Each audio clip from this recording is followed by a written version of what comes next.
Karena menurut mereka udah lewat 60 hari. Bukan 60 hari mau 90 hari mau 100 hari juga peraturan Kejaksaan Agung itu kan berlaku internal. Bukan kau yang protes. Kok kau pula ngatur jaksa? Kita nggak bisa berlaku seperti jaksa, Bang. Oke.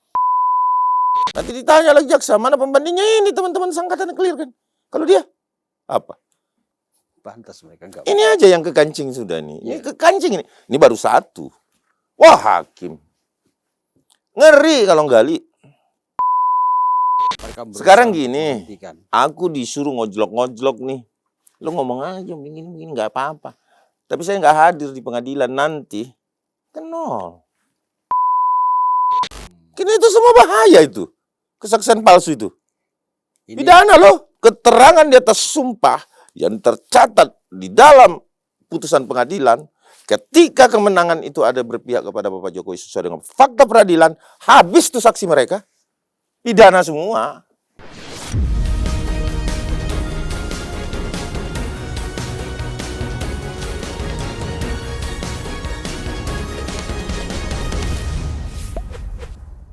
Bang Ade, Ay, selamat datang, Bang. Selamat. Lama kita nggak bertemu. Iya. Terakhir kita bahas laporan Pak JK kalau tidak Iya, salah. Ya. betul. Terakhir itu aja kan. Iya, yang soal Rismon ya. Iya. Dan isu tentang Roy Suryo dan kawan-kawan berjalan terus. Iya. Bagus kan? Bagus kalau sampai pengadilan sih, Bang. Ya, pasti sama. Bukan penilaian subjektif. Saya kira ini harapan semua orang, baik yang mendukung Roy Suryo maupun yang selama ini berposisi sebagai pendukung Pak Jokowi. Ya.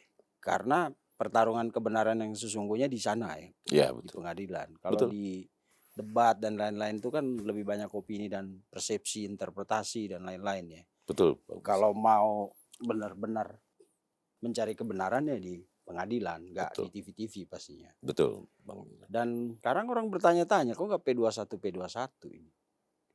Ini berulang hampir udah berapa narasumber karena gini, di satu sisi ini kesannya nggak jalan atau istilahnya tim Roy mandek. Ya. Sementara di sisi lain mereka terus hampir tiap hari melakukan publikasi. Ya, ya. Preskon di TV, di YouTube channel mereka masing-masing. Ya. Gitu. Ini sebenarnya kendalanya apa, Bang? Udah mau akhir Mei ini. Bukan mau akhir Mei, ini udah hari lahir Pancasila loh. Kita masih Pancasilais gak sih, Bang? Ya. Dan hari ini Bang Ade hadir sebagai Brigade Rakyat Nusantara. Apalagi nih, Bang? Salah satu organ yang dibentuk baru oleh teman-teman dalam mendukung asta cita Bapak Prabowo. Oke. Ya, Prabowo dan Gibran.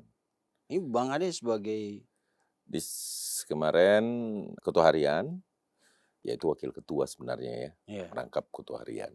Sekarang ketua mingguan. Ketua mingguan. Bang, lu gak puyeng otak lu. Sekjen Pradi. Ya kan? Sekarang ketua harian Brigade Rakyat Nusantara. Iya, iya. Enggak pusing, Bang? Oke, Bang Vincent. Terima kasih.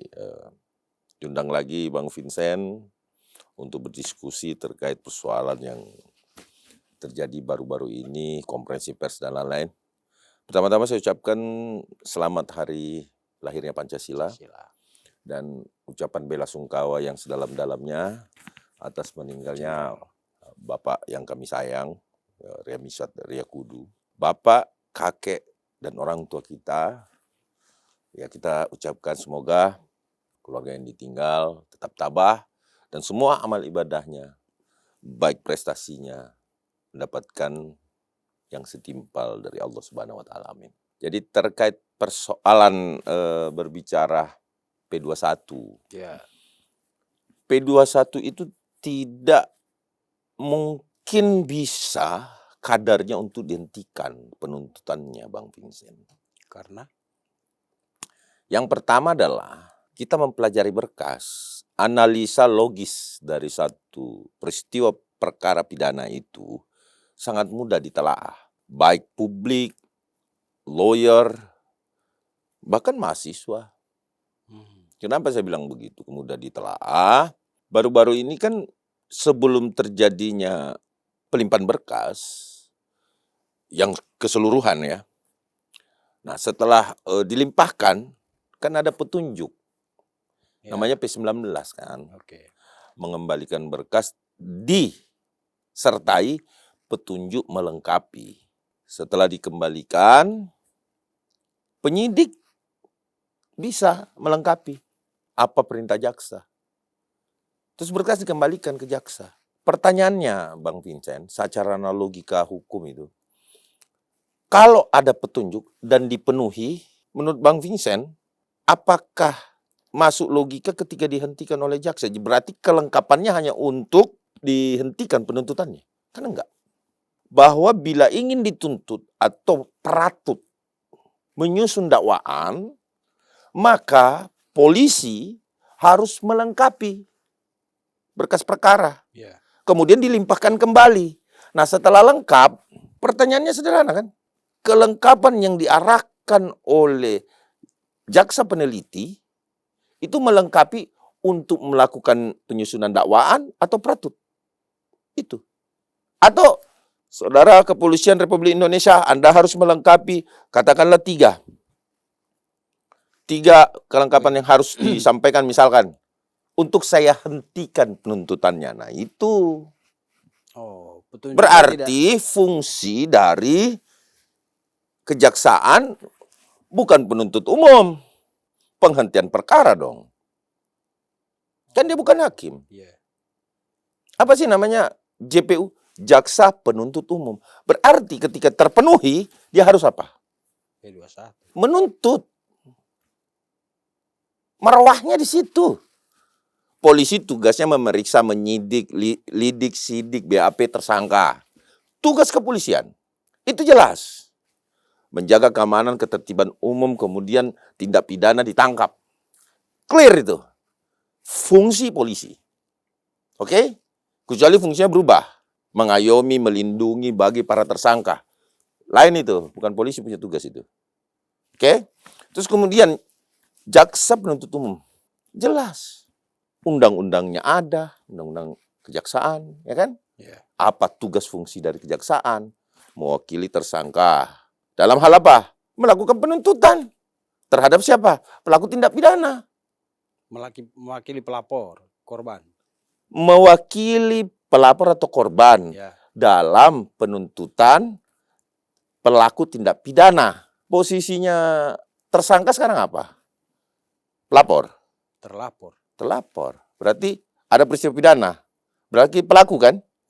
Yang dituntut siapa? Kan terlapor. Dia mewakili siapa? Pak Jokowi dan teman-teman kan? Clear itu tugas jaksa itu. Negara kan jaksa. Iya. Clear itu tugas negara. Jaksa penuntut umum ditugaskan untuk itu. Untuk pra penuntutan, menyusun dakwaan. Itu kan. Kemudian membawa ke pengadilan, mendaftarkan perkara ini ke pengadilan. Nah, berarti petunjuk jaksa P19 itu untuk memenuhi apa? Pemenuhan pra penuntutan atau dakwaan. Nah, sekarang saya mintalah, katakanlah, Bang Vincent, penuhi P19 ini, atau katakanlah penuhilah tuntutan saya ini, baru nanti saya bantu. Untuk apa? Untuk mewakili pelapor dari yang kau sudah sidik. Kan begitu? Nah, kemudian setelah Anda penuhi, saya bilang saya stop. Masuk akal. Ini logika aja. Kecuali waktu pelimpahan berkas pertama, dilihat, ini nggak bisa nih. Nggak bisa dilanjutin. Ya, atau petunjuknya itu tidak bisa dipenuhi. Katakanlah itulah yang disebut-sebut sebagai mereka itu adalah petunjuk P19 mati. P19 mati itu, P19 yang tidak bisa dipenuhi oleh penyidik. Bukan soal berapa lama. Bukan soal berapa lama. Tidak ada timer di situ. Tapi 14 hari itu adalah administrasi pendaftaran berkas. Bukan bagaimana menemukan tindak pidana, tidak. Enggak seperti itu. Dan itu tidak ada sanksi di situ. Dan tidak ada dikatakan di dalam KUHP, baik baru maupun lama, bahwa 14 hari harus dihentikan. Dan wajib itu 14 hari. 14 hari wajib, dan bila tidak dipenuhi maka 14 hari itu batal demi hukum. Ada nggak pasalnya? Tunjukin ke saya. Kasihan dong korbannya. Ya enggak, tunjukin ke saya pasalnya kalau ada. Kita bicara pasal. Mereka mengacu ke peraturan jaksa katanya, Perja. Perjanya nggak begitu, perjanya 60 hari kok. Bisa diperpanjang. Oh, karena menurut mereka udah lewat 60 hari. Bukan 60 hari, mau 90 hari, mau 100 hari juga. Peraturan Kejaksaan Agung itu kan berlaku internal. Bukan kau yang protes. Kok kau puluhan ngatur jaksa? Kita nggak bisa berlaku seperti jaksa, Bang. Oke. Kita bukan jaksa, kita bukan polisi. Oke, jadi kita lurusin dulu. Berarti logikanya, kalau memang kasus ini dihentikan, harusnya waktu pelimpahan berkas pertama. Ya pulangin, tidak naik-naik lagi. Ini ya, kan naik, udah naik lagi. Waktu jaksa periksa, Oh nggak layak. Oh ini nggak layak, stopin.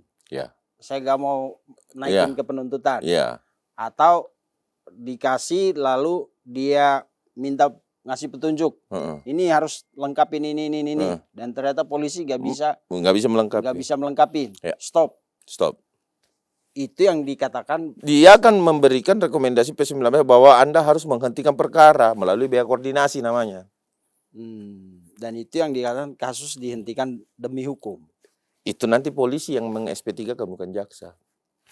Oke. Berarti kalau dikatakan, kalau penyidik tidak menghentikan, kan dia lanjutkan. Jadi kalau penyidik tadi sudah dikasih berkas, poin-poin yang petunjuk jaksa itu udah dipenuhin, dikembalikan ke kejaksaan, ya dipenuhin ya harus nyusun dakwaan. Dan nggak mungkin polisi balikin kalau belum dipenuhin petunjuk. Iya dong. Balik lagi dong pasti. Berarti bolanya ada di kejaksaan sekarang. Nah, itu yang tepat. Ketegasan jaksa harus saat ini diuji oleh publik. Oke. Ketegasan jaksa diuji oleh publik saat ini. Bahwa oke, selesai, clear. Lanjutkan. Pra penuntutan. Dan polisi menunggu itu kan? Enggak. Jadi gini, kalau cerita kasus ini gini. Yang bisa saya sedikit kasih gambaran ya. Analisa hukum saya. Ini berkas sudah P21 nih. Ya. Sisa diumumkan. Karena di dalam P21 itu pasti ada penyampaian di situ. Ya. Bahwa P21 setelah dilaksanakan. Mohon untuk tahap 2. Penyerahan berkas dan alat bukti dan tersangka. Gitu, Bang Vincent. Iya, berarti polisi nunggu sudah, itu kejaksaan. Sudah ada itu. Sisa dia tahap 2 kan itu. Yakin saya itu sudah ada. Ini ada berkasnya atau keyakinan Bang Ade berdasarkan konstruksi? Analisa hukum itu begitu. Ya, yang seharusnya. Karena tadi ya. Karena P19 sudah dipenuhi. Berarti sudah P21 kan. Setelah naik kan dia surat P21 pasti diserahkan kembali kepada penyidik. Dikirimkan ke penyidik. Untuk apa? Tahap 2. Ini sisa nunggu tahap 2 kok. Jadi terkunci nih di kejaksaan. Ketegasannya jaksa harus nagih. Mana? Tersangka dengan barang bukti. Bila tidak, dia keluarkan lagi teguran itu. Nah, sekarang namanya P20. Kalau sampai penyidik tidak mentahap 2-kan, maka jaksa akan mengeluarkan P20. Pengembalian SPDP. Surat perintah dimulai. Tapi apakah itu dihentikan? Tapi itu kewenangan kembali ke polisi. Dari sini ngerti? Iya. Alurnya nih. Iya. Ini yang biasa saya lakukan. Yang biasa makanan kami sehari-hari. Makanan kami mau pelapor maupun terlapor. Yang kerjaan kami nih, Bos. Iya. Advokat ini punya kerjaan. Dilaporkan, melaporkan. Klien kami ada yang melaporkan, ada juga yang dilaporkan. Kan begitu klien kami itu. Siap. Itulah kerjaan kami kan, tiap hari ngurusin itu. Mengikuti berkas kemana-mana. Udah sampai mana? Kalau kita di pihak pelapor. Kalau kita pihak terlapor, kita nunggu. Tapi kan ada SP2HP itu kan? Iya, melalui SP2HP kan disampaikan. Baik pelapor maupun terlapor. Nah di situ kita bisa membaca. Sebenarnya dari situ kan kita bisa membaca tuh. Sampai mana tahapan-tahapan ini. Clear kok. Sampai saat ini kami belum mendapatkan, teman-teman belum mendapatkan, baik itu Bapak Insinyur Joko Widodo, baik itu teman-teman pelapor lain, belum mendapatkan SP2AP lanjutan, berarti kasus nggak dihentikan kan? Oke. Beda pada saat Egy Sujana, terus Bang Rismon. Kan kita disampaikan, di telepon. Ya ada begini, ada begini. Ini nggak ada. Ya saya rasa lanjut kok. Kalau nggak kan polisi nelpon, "Bang, di SP3 nih Bang, abang siap-siap rapid atau bagaimana kan?" Oke. Ya kami rapid kan. Kan bukan cuma hak dia bisa rapid, kita juga bisa rapid. Kalau kami rapid, pasti kalau Ya. SP3. Kalau mereka kan nggak mau. Kenapa mereka nggak mau? Nggak tahu. Takut menang apa takut kalah? Kan rapid itu kan pilih. Pi- Hasilnya kan dua kan, bisa Iya, menang bisa kalah. iya. Jaksa juga bisa diprapit melalui pasal 80. KUHP. Kalau proses ini Proses penuntutannya dihentikan. bisa diprapit oleh Bisa, pelapor. bisa. Semua punya Oh, resiko. jadi bukan cuma Roy dan kawan-kawan yang punya hak untuk melakukan prapit. Iya. Pihak pelapor juga. Ya saya rasa masih fine-fine aja sih. Kalau saya sih saya menikmati. Toh yang menjadi tersangka bukan Bapak Insinyur Joko Widodo kok. Kenapa mesti pusing gitu? Ya kan? Ya. Yang wajib lapor bukan Bapak Insinyur Joko Widodo, mereka kan. Itu yang terjadi saat ini, hari ini kan. Nah, saya rasa jadi kalau terkait P21 dan lain-lain, ada spekulasi bahwa ini mau P21 hari ini hari. Saya rasa itu wajar-wajar saja informasi-informasi yang seperti itu. Tetapi kepastiannya kemudian belum terjadi, ya mungkin penyidik ataupun penuntut umum ataupun jaksa peneliti memiliki persepsi lain yang notabene pemeriksaan berkas kan. Berkas ini banyak kan, banyak banget kan. Ya. Harusnya sih saya rasa kalau dipelajari semua terlalu banyak lah bukti kan. Padahal sebenarnya sederhana, sudah selesai gitu loh. Kita sisa nunggu kok. Saya rasa gini, kalaupun ada yang memainkan katakanlah begitu, tangan-tangan besar, dia hanya bisa menghambat seperti ini. Tetapi untuk menghentikan perkara sangat berat. Resikonya adalah masa depan hukum yang dipertaruhkan. Bagaimana masa depan hukum itu dinilai tidak bisa bola-balik kan. Artinya ketika sesuatu yang salah dijadikan suatu kebenaran dijadikan suatu kesalahan. Ini yang akan timbul bahwa presiden buruk tentunya bagi penegakan hukum bila ini tidak berlanjut ke pengadilan. Kenapa? Karena semua berharap masyarakat Indonesia, bukan cuma kita-kita ya, Betul. bukan cuma relawan, tetapi masyarakat yang memang peduli dan mencintai Bapak Insinyur Joko Widodo, ya. Karena ya ini tadi ada kepemimpinan memang politikal murni. Ada kepemimpinan yang memang telah diatur berbagai sentuhan politik. Tetapi kalau Bapak Insinyur Joko Widodo, pemimpin yang lahir dari cinta dan rasa sayang masyarakat Indonesia. Oke, kemudian kan kita bertanya Bang, publik bertanya, apa sih kendalanya jaksa? Ketegasan. Kenapa nggak tegas? Jaksa harus menegaskan sekarang. Berarti mereka takut? Saya rasa pengumuman yang ditunggu jaksa juga. Saya rasa jaksa juga udah P21 kok. Yakin aku. Kenapa gak saya yakin? Karena berkas kan sisa diumumkan sebenarnya. Tahap 2-nya kapan? Ini sisa tahap 2, Bang Vincent. Berarti ada di tangan jaksa memang. Sisa kode BA koordinasi aja kan. Ini kan sekarang lagi koordinasi kan. Kita tidak bisa mencampuri masuk terlalu dalam Bang Vincent. Kenapa? Karena kami sudah menyerahkan kepada polisi dan jaksa. Pihak pelapor itu gini, dia akan pasif ketika ini sudah menjadi tersangka. Kenapa? Pasifnya artinya kita tidak berperang aktif di sini. Karena udah terwakili nanti dengan jaksa kan. Karena jaksa nanti akan membawa alat bukti ini sehingga dia berkoordinasi dengan pihak kepolisian. Jadi seperti itu Bang Vincent. Jadi kalau dikatakan bahwa kemudian ada desakan-desakan, tidak. Itu hanya pertanyaan-pertanyaan. Kapan? Pelapor wajib menanyakan itu. Saya di posisi pelapor itu wajib selalu bertanya ini kapan. Nah, tapi ini ada publik di sini yang ikut serta sehingga desakan ini tentunya bukan desakan. Pertanyaan ini menjadi seolah-olah desakan. Ada desakan. Nah, kalau pihak terlapor itu dia mau mengamputasi hukum dengan cara-cara kebijakan politik. Tidak bisa. Politik yang dibenturkan dengan hukum, maka politik itu tetap kalah Bang Vincent. Kenapa? Kepastian hukum itu berbeda dengan politik. Politik itu elastis. Iya.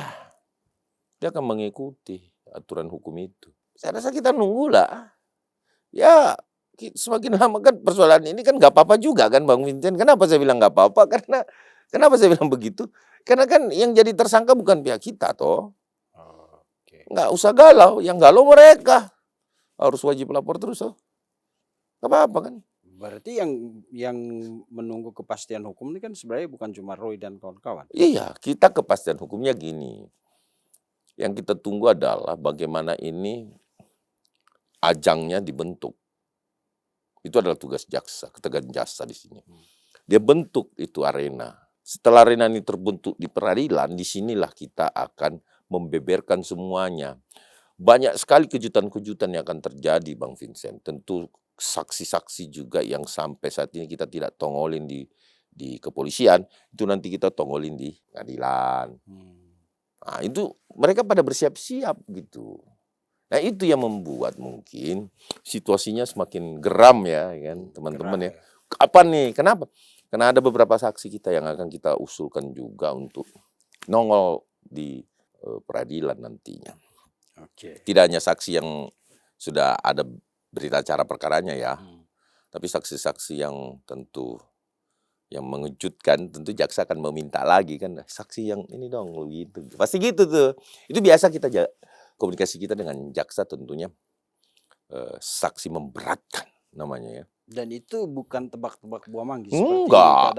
Kalau sudah peradilan, kalau sudah peradilan itu fakta sudah, Bang Vincent. Yeah. Fakta peradilan namanya. Fakta yuridis. Nggak bisa dia kalah-kalin itu. Okay. Nggak bisa. Tuh lawan narasi storyteller gitu. Tanpa ada bukti gitu. Ya gugur lah. Ini peradilan, bos. Peradilan itu tentunya fakta yuridis. Iya atau tidak. Dan yang paling konyol nanti tuh. Ditanya, hakim itu pasti punya pertanyaan unik nanti. Ini kan palsu nih. Yang ada di jaksa nih sekarang. Aslinya mana? Ditanya pasti. Aslinya mana? Itu kekancing langsung. Nah, makanya sekarang mereka bilang itu sih udah pasti udah diduga sih. Bahkan sebelum hakim misalnya melontarkan pertanyaan itu, publik di awal tuh udah bertanya, kalau lu teliti fotokopinya, mana aslinya? Kan begitu. Bukan. Gini, dipahami nih. Ini agak tajam nih, Bang Vincent. Jaksa menunjukkan yang disita ijazah S1. Ya. Berikut apa? Berikut Fuslap.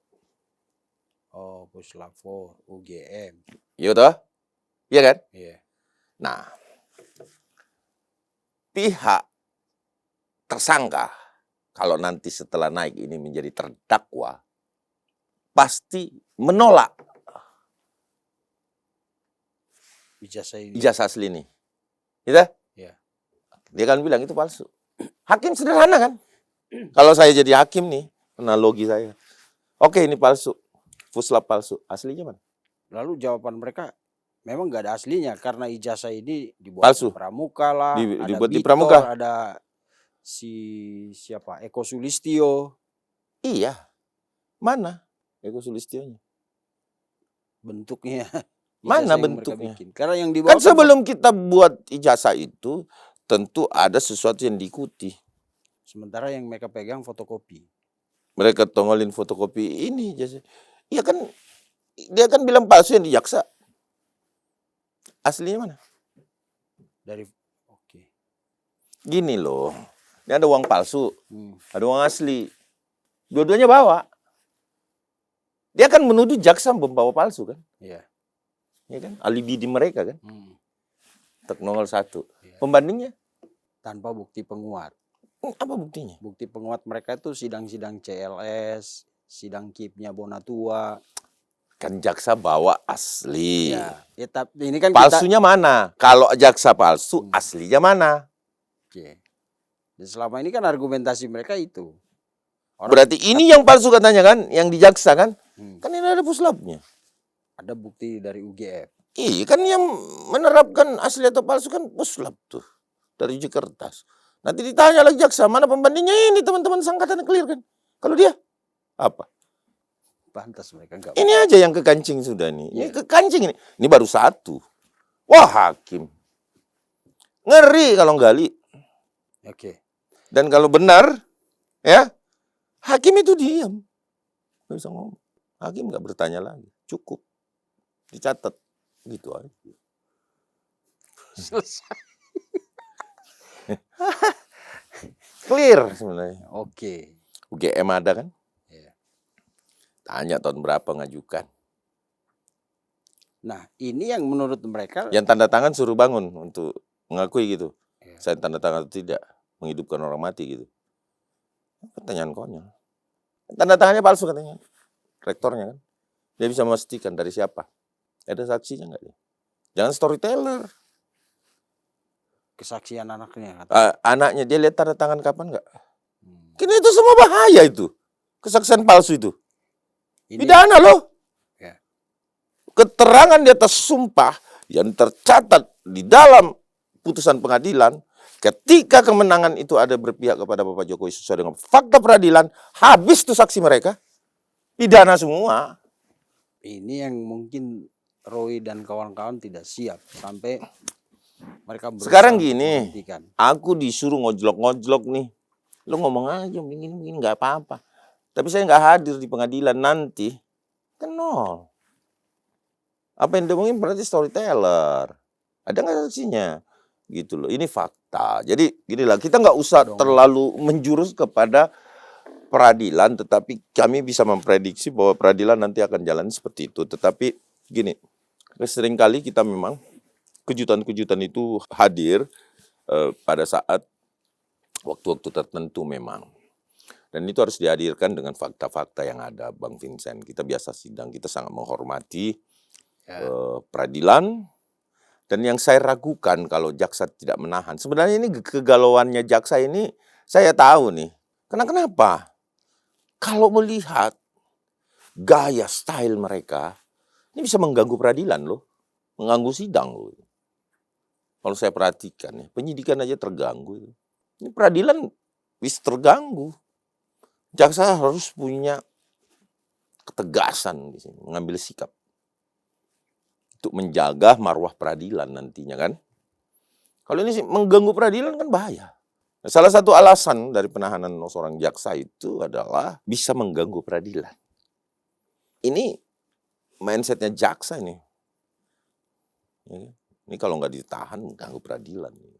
Tahan. Tapi mungkin ada tekanan-tekanan jangan ditahan. Kita kan teman, kita kan ini mengamputasi coba hukum itu kan. Tapi ya kembali dong, kamu kan bukan jaksa yang harus melaksanakan penahanan dan lain-lain sebagainya. Jaksa kan.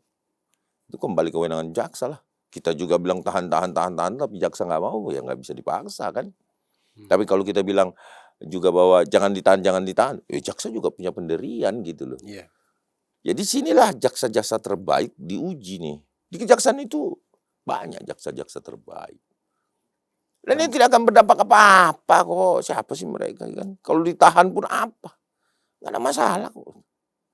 Justru kalau nggak ditahan ini yang berdampak negatif terhadap proses hukum serta jalannya peradilan. Nah nanti lama-lama orang yang punya kenalan orang-orang besar ya akan melakukan seenaknya di republik ini kan. Emang dia siapa dia?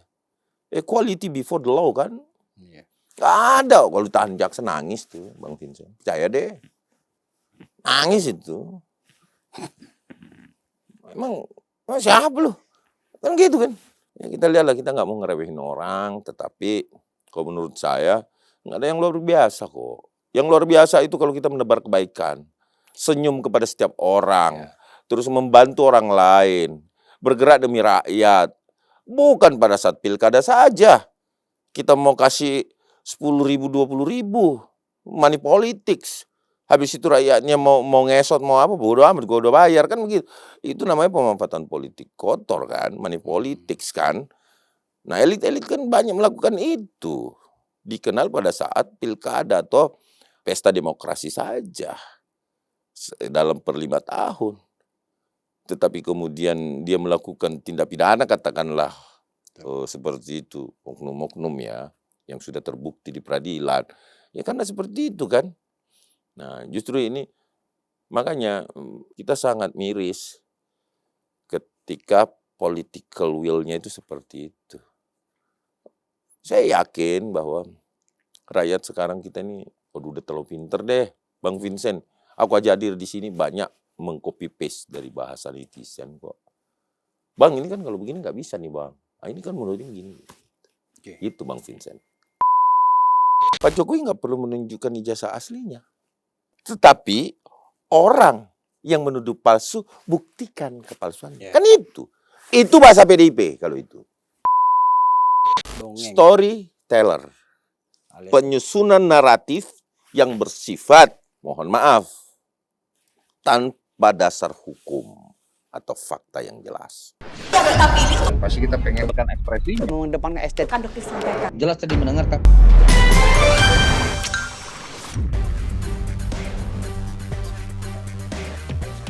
Terima kasih sudah menonton. Jangan lupa like, komen, share, dan subscribe video cumi-cumi.com.